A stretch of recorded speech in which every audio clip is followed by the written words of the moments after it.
Para falar sobre o dízimo, procurarei gradativamente correlacionar a real utilidade desse mandamento aos seus propósitos originais, sem o que não há como entendê-lo perfeitamente. Dízimo é uma palavra originária do latim décimo, cujo significado é décima parte. A rigor, sua observação antecede em pelo menos 430 anos a lei mosaica, sendo identificada a sua prática no livro de Gênesis, ocasião na qual Abraão pagou dízimo ao sacerdote eterno Melquisedeque, conforme descrito no capítulo 14 do livro de Gênesis, onde se lê: "E bendito seja o Deus Altíssimo, que entregou os teus inimigos nas tuas mãos, e deu-lhe o dízimo de tudo." No Antigo Testamento existiam 3 leis distintas: moral, civil e cerimonial.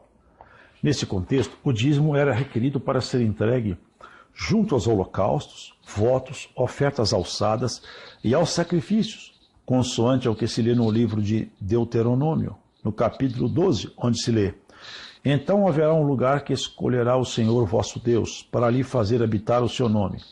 Ali trareis tudo o que vos ordeno, os vossos holocaustos e os vossos sacrifícios, e os vossos dízimos, e a oferta alçada da vossa mão, e toda a escolha dos vossos votos que fizerdes ao Senhor."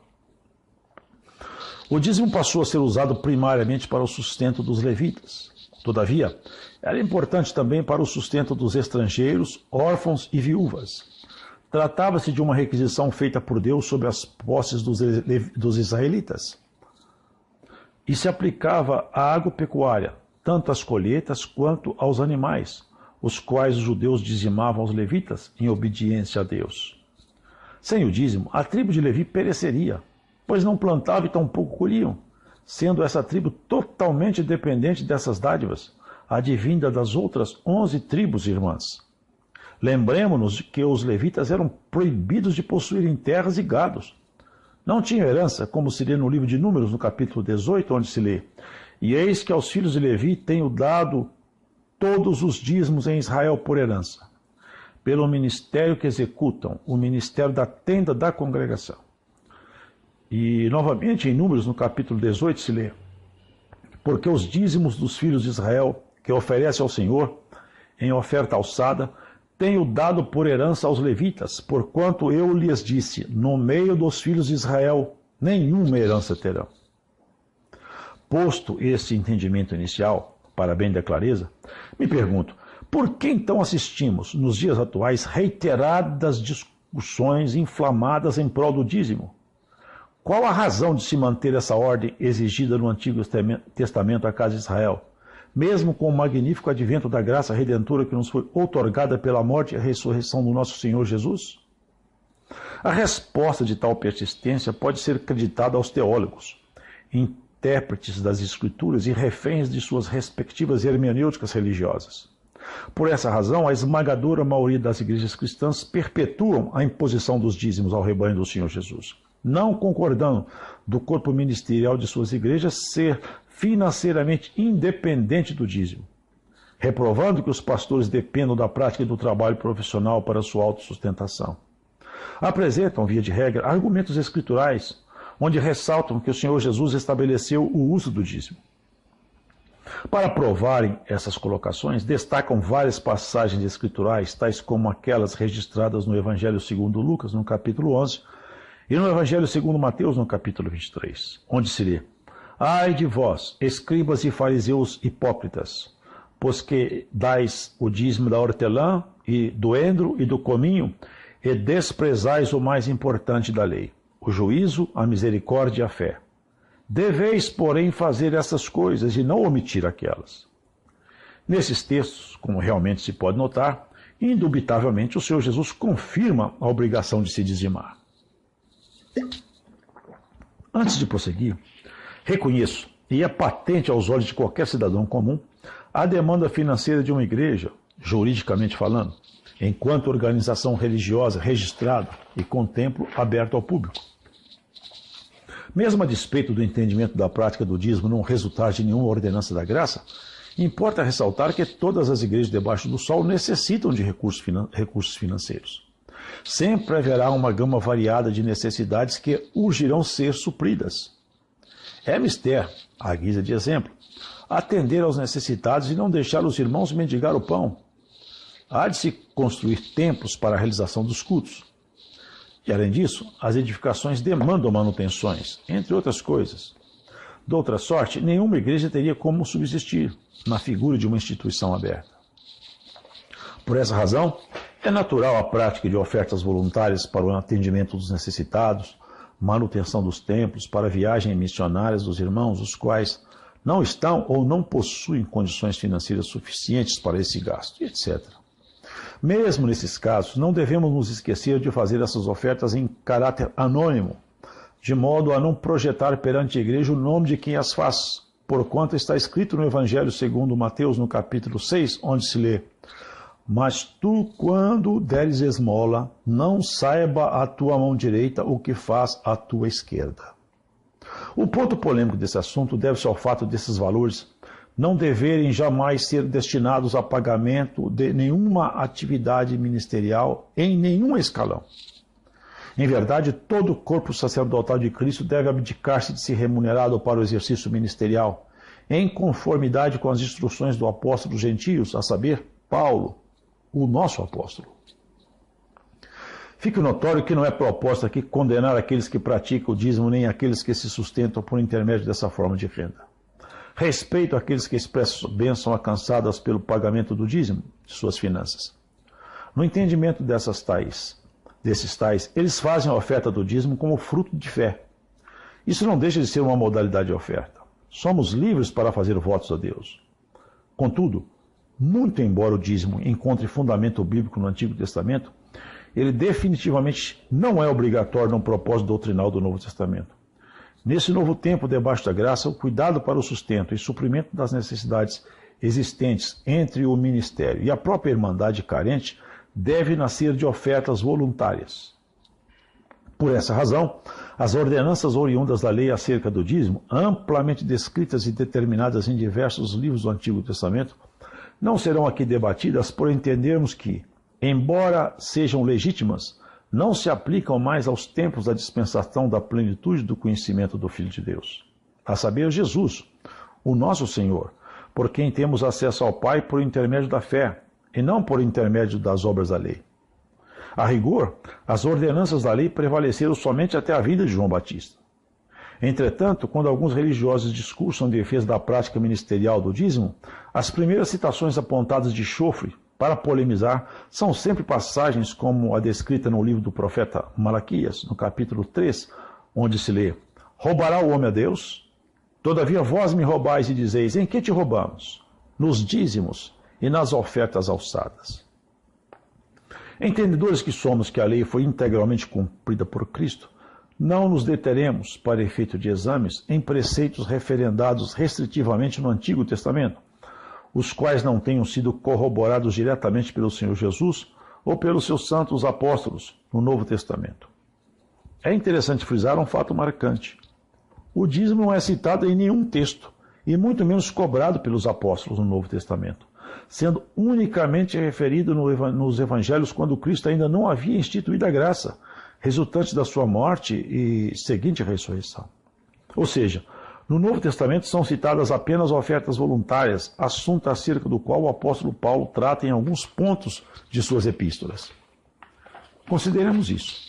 Se o dízimo fosse regra a ser seguida pela igreja, essa seria uma ação citada e cobrada por parte dos apóstolos como sendo ponto de doutrina.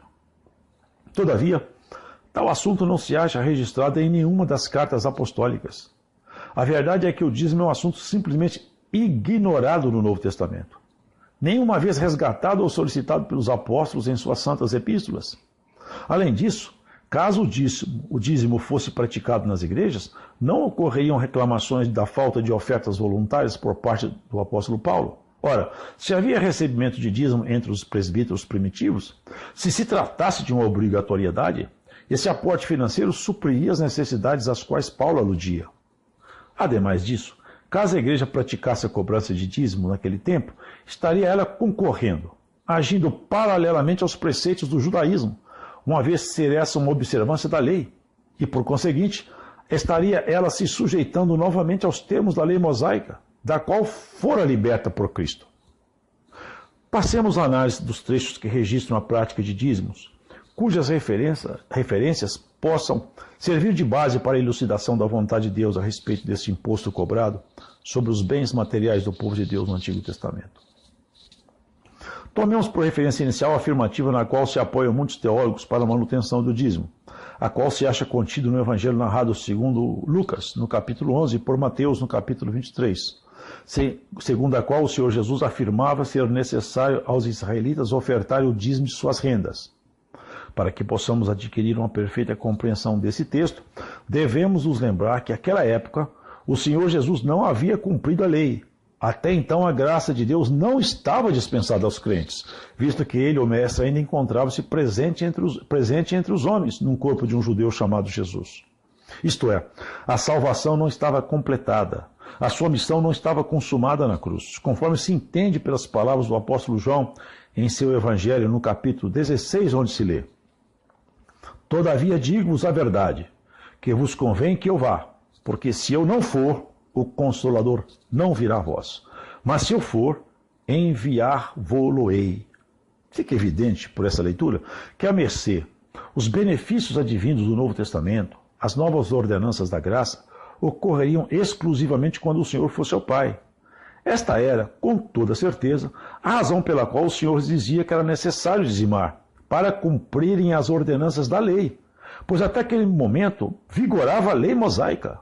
Contudo, já pelo anúncio de sua paixão anteriormente profetizada, assinalava-se o final da vigência da lei, demarcando-se um novo período relativo ao reinado de Cristo, regido por novas regras de proceder, conforme se pode verificar no Evangelho segundo Lucas, no capítulo 16, onde se lê: A lei e os profetas duraram até João. Desde então é anunciado o reino de Deus e todo homem emprega força para entrar nele. É importante ressaltar que a verdade chegou até nós por intermédio de nosso Senhor Jesus, e não pela lei mosaica.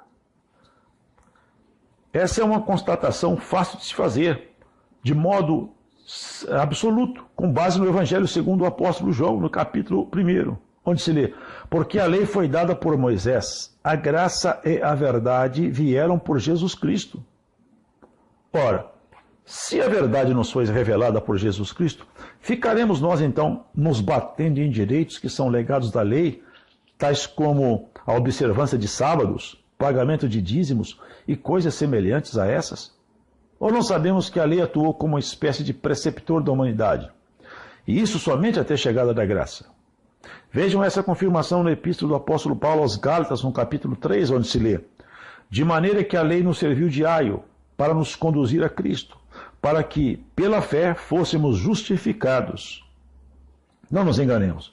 Quem justifica o homem é a fé, e isso sem as obras da lei, conforme se percebe claramente na epístola do apóstolo Paulo aos Romanos, no capítulo 3, aonde se lê: Concluímos, pois, que o homem é justificado pela fé sem as obras da lei. Quem, pois, deseja guardar os preceitos da lei mosaica, deve se lembrar que a real obediência à lei nos leva ao Evangelho de Cristo.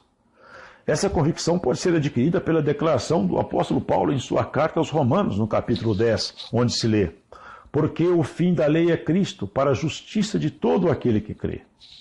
De outra sorte, estaremos destruindo em nós mesmos a graça de Deus, conforme nos ensinou o mesmo apóstolo em sua epístola destinada aos Gálatas, no seu capítulo 2, onde se lê: Não aniquilo a graça de Deus, porque se a justiça provém da lei, segue-se que Cristo morreu debalde.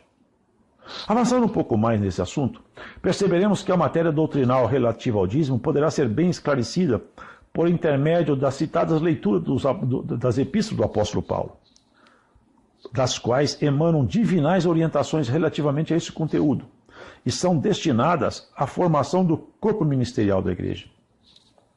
Passemos, portanto, ao exame dessas cartas para que possamos formar juízo referendado em fundamentos escriturais, revelados com o intuito de servir de orientação à nossa conduta. De início, convém expormos de forma transparente e honesta as épocas e situações que retratam o uso das ofertas, e não do dízimo, pelo apóstolo Paulo. A bem da verdade, aos irmãos de Corinto, o apóstolo confessa já haver se beneficiado financeiramente de algumas igrejas em certas ocasiões de sua vida. Essa declaração encontra-se na segunda epístola destinada aos Coríntios, em seu capítulo 11, onde se lê: Outras igrejas despojei eu para vos servir, recebendo dela salário.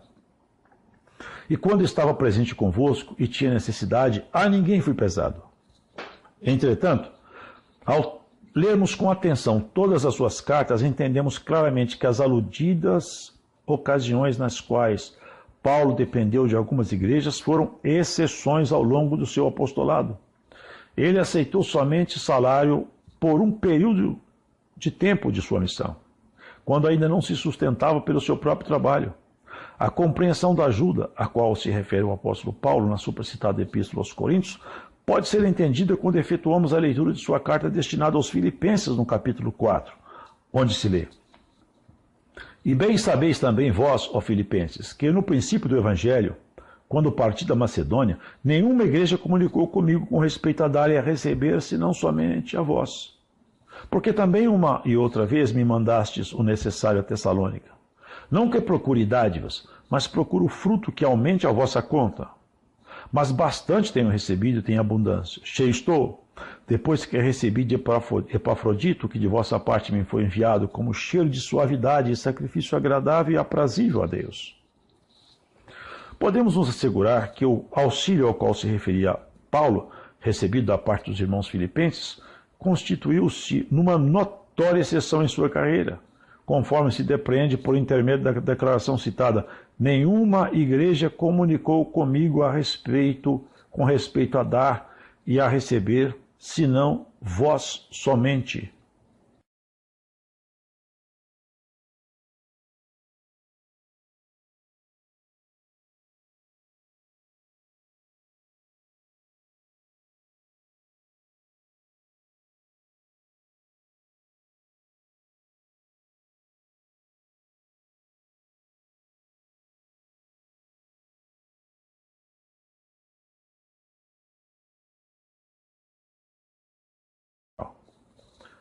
A distinção existente entre dízimo e oferta voluntária pode ser esclarecida pela compreensão das grandes diferenças da relação do homem com Deus no tempo da lei e no tempo da graça.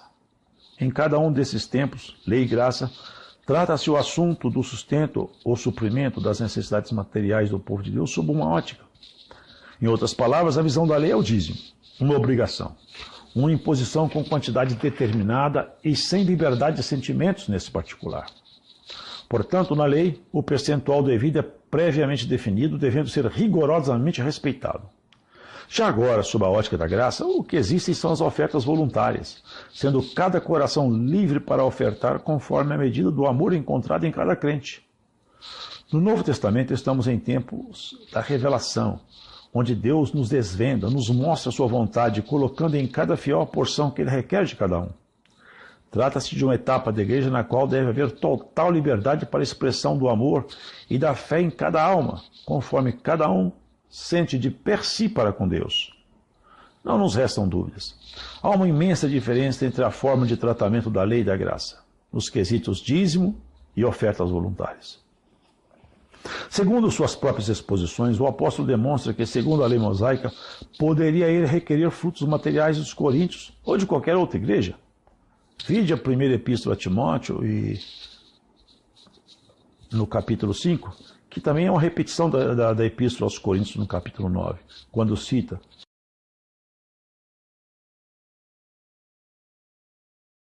porque na lei de Moisés está escrito: não atarás a boca ao boi que trilha o grão. Porventura tem Deus cuidado dos bois? Ou não o diz certamente por nós? Vejam que interessante. Paulo aqui não fez referência aos dízimos.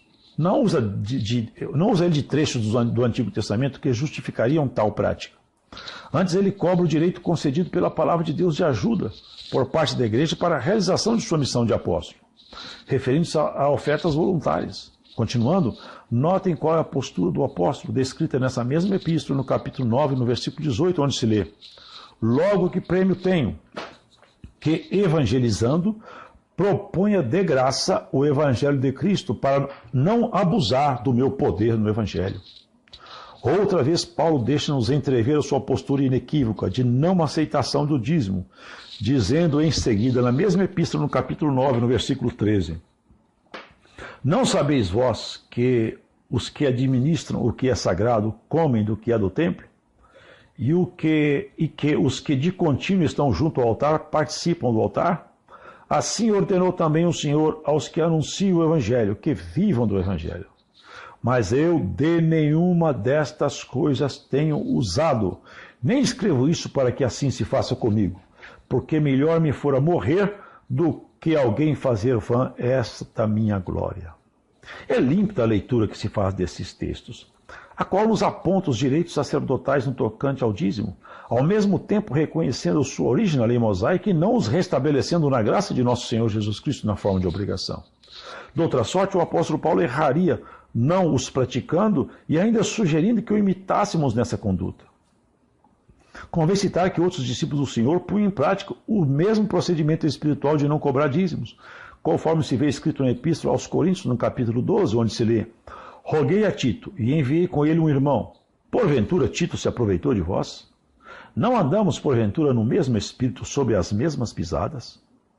E não somente em Corinto, senão que em diversas regiões por onde Paulo passava, adotava a mesma regra, trabalhava para não ser pesado a ninguém, mostrando que, independentemente da lei mosaica autorizá-lo a se sustentar pelas mãos das igrejas, ele não se valia dessa prerrogativa, considerando que este direito estava vinculado à lei mosaica e não à graça de Cristo.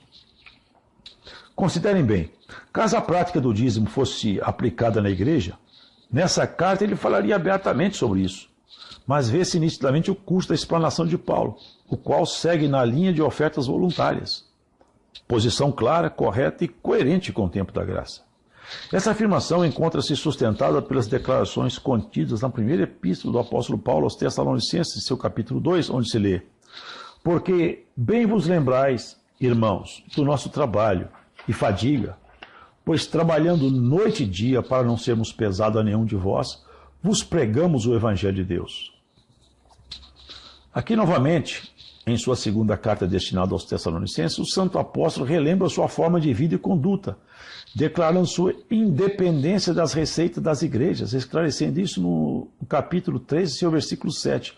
Porque vós mesmos sabeis como convém imitar-nos, pois que não nos ouvemos desordenadamente entre vós, nem de graça comemos o pão de homem algum, mas com trabalho e fadiga, trabalhando noite e dia para não sermos pesados a nenhum de vós. Não porque não tivéssemos autoridade, mas para vos dar em nós mesmos exemplos para nos imitardes. Paulo não usou da lei mosaica para impor a prática do dízimo, pois sabia que esse proceder estaria fora da dispensação da luz de Deus. O Senhor não estabeleceu a obrigatoriedade do dízimo por parte da igreja, a fim de que o Evangelho de Jesus Cristo fosse pregado com total liberdade, não marcando uma relação danosa entre fé e dinheiro no trato do ministério com a Irmandade. Pesemos o fato do apóstolo Paulo não ter feito questão nem mesmo de ofertas voluntárias durante a maior parte do exercício do seu ministério. Ao longo de sua carreira, os gastos com morada e alimentação do apóstolo decorriam das receitas que ele recebia pela prática de sua profissão de artesão de tendas, podendo isso ser verificado em Atos dos Apóstolos, no capítulo 18, onde se lê: e achando-se um certo judeu por nome Áquila, natural do Ponto, que havia pouco tinha vindo da Itália, e Priscila, sua mulher, pois Cláudio tinha mandado que todos os judeus saíssem de Roma, se juntou com eles. E como era do mesmo ofício, ficou com eles e trabalhava, pois tinham por ofício fazer tendas. Muito embora o dízimo levítico, legado à lei mosaica, não tenha sido o sustento da vida dos apóstolos, observamos que o Senhor Jesus recomendava aos evangelistas se alimentarem às expensas das casas onde se hospedassem, sem se preocuparem em como obter os seus mantimentos antecipadamente antes de suas viagens missionárias, considerando que isso era o mínimo que se poderia oferecer a quem se ocupasse dessa missão gloriosa. Essa determinação está relatada no Evangelho segundo Lucas, no capítulo 10, e no Evangelho segundo Mateus, no mesmo capítulo, onde se lê: e em qualquer casa onde entrardes, dizei primeiro, paz seja nesta casa. E se ali houver algum filho de paz, repousará sobre ele a vossa paz. Senão, voltará para vós. E ficar na mesma casa, comendo e bebendo do que eles tiverem, pois digno é o obreiro do seu salário. Aqui, nessa passagem, salário reporta-se ao alimento necessário ao sustento dos evangelistas, e não trata nada acerca do dízimo sacerdotal, em absoluto. uma passagem nos chama a atenção e acha-se narrada na epístola do apóstolo Paulo aos Gálatas, em seu capítulo 6, onde se lê: E o que é instruído na palavra reparta de todos os seus bens com aquele que o instrui. Aqui se trata da comunicação dos bens materiais da parte dos irmãos com aqueles que exercem o ministério da palavra. Contudo, vejam com atenção que, mais uma vez, não se trata de dízimo, até porque se fala de repartir todos os bens e não doar a 10ª parte. Aliás, essa era uma prática comum entre os discípulos no início da formação da igreja, conforme se pode constatar em Atos dos Apóstolos, no capítulo 2, onde se lê: Todos os que criam estavam juntos e tinham tudo em comum. Amados, observe que o apóstolo Paulo, trabalhando diariamente para o seu próprio sustento, recomenda, não mais aos coríntios, tampouco somente aos efésios, senão ao corpo ministerial da igreja, exortando-os a adotar a sua maneira de agir, encomendando-os ao trabalho para o sustento pessoal e aconselhando-os a ignorarem os atrativos financeiros das ofertas. Confiram essa incumbência no livro de Atos dos Apóstolos, no capítulo 20, em seu versículo 33, onde se lê: De ninguém cobicei prata, nem ouro, nem vestes. Vós mesmos sabeis que essas mãos proveram as minhas necessidades, e as dos que estavam comigo. Em tudo vos deu exemplo de que assim trabalhando é necessário socorrer os enfermos, recordando as palavras do Senhor Jesus, porquanto ele mesmo disse: coisa mais bem-aventurada é dar do que receber. O próprio Senhor Jesus fez uma advertência especial com relação à missão ministerial dos 12 apóstolos, conforme se pode ler no Evangelho segundo Mateus, no capítulo 10, onde se lê: Curai os enfermos, limpai os leprosos, ressuscitai os mortos, expulsai os demônios, de graça recebestes, de graça dai. Pelos esclarecimentos há pouco expostos, ficam notórias quais são as referências que amparam a prática do ministério não assalariado. Entendo ser essa uma forma excelente de consagração ao Senhor Jesus, trabalhando de maneira voluntária e desinteressada e assumindo o ministério como vocação espiritual e não como estratégia de sustento. Essa deverá ser a opção preferencial da igreja que ansiar um maior grau de perfeição de acordo com a proposta feita pelo apóstolo Paulo, o qual recomenda que sejamos seus imitadores. Vide a epístola destinada aos Filipenses no capítulo 3, onde se lê: Mas naquilo a que já chegamos, andemos segundo a mesma regra e sintamos o mesmo. Sede também meus imitadores, irmãos, e tende cuidado segundo o exemplo que tendes em nós, pelos que assim andam. Outra vez leiam a primeira epístola destinada aos Coríntios, no seu capítulo 4, onde se lê: Admoesto-vos, portanto, a que sejais meus imitadores. Novamente no capítulo 11: Sede meus imitadores, como também eu de Cristo. Ouso, portanto, atestar que na graça de nosso Senhor Jesus não se requer mais o pagamento de dízimos, imposto aos moldes da escritura da lei mosaica, existindo vários capítulos em diversas epístolas que tratam esse tema. Na Epístola aos Hebreus, por exemplo, se pode entender que a ordenança advinda da lei mosaica, referente à prática de dízimo, não era mais cabível na plenitude do sacerdócio de Cristo nosso Senhor. Ali se vê claramente a demarcação do fim da lei, pelo levantamento de um outro sacerdócio, mais sublime, segundo uma ordem de sacerdotes eternos, a ordem de Melquisedeque, a saber. Ponham atenção na explicação contida na Epístola do Apóstolo aos Hebreus, no capítulo 7, onde se lê: De sorte que, se a perfeição fosse pelo sacerdócio levítico, porque sob ele o povo recebeu a lei, que necessidade havia logo de que outro sacerdote se levantasse segundo a ordem de Melquisedeque, e não fosse chamado segundo a ordem de Arão? Porque, mudando-se o sacerdócio, necessariamente se faz mudança da lei. Marca-se aqui o intervalo de tempo de vigência do dízimo, o qual perdurou desde Abraão até o sacerdócio levítico. Em seguida, vê-se no mesmo capítulo, no versículo 18, onde se lê: Pois, com efeito, o mandamento anterior é abrogado por causa de sua fraqueza e inutilidade. Ao final, permanece a prática de coletas, ou seja, das ofertas voluntárias, as quais existiam nas igrejas primitivas, conforme podemos constatar na epístola do apóstolo Paulo aos Romanos, em seu capítulo 15, onde se lê: Mas agora vou a Jerusalém para ministrar aos santos, porque pareceu bem a Macedônia e a Caia fazerem uma coleta para os pobres dentre os santos, que estão em Jerusalém. E isto lhes pareceu bem, como devedores que são para com eles, porque se os gentios foram participantes dos seus bens espirituais, devem também ministrar-lhes os temporais. Assim que, concluindo isto, e havendo-lhes consignado este fruto, de lá, passando por vós, irei à Espanha. Outra vez encontramos referência a essas coletas na primeira carta aos Coríntios, no capítulo 16, onde se lê: Ora, quanto à coleta que se faz aos santos, fazei vós também o mesmo que ordenei às igrejas da Galácia. No primeiro dia da semana, cada um de vós ponha de parte o que puder ajuntar, conforme a sua prosperidade, para que se não façam as coletas quando eu chegar. Novamente encontramos referência a essas coletas na segunda carta aos Coríntios, no capítulo 9. Portanto, eu tive por coisa necessária exortar estes irmãos para que primeiro fossem ter convosco e preparassem de antemão a vossa bênção, já antes anunciada, para que esteja pronta como bênção e não como avareza.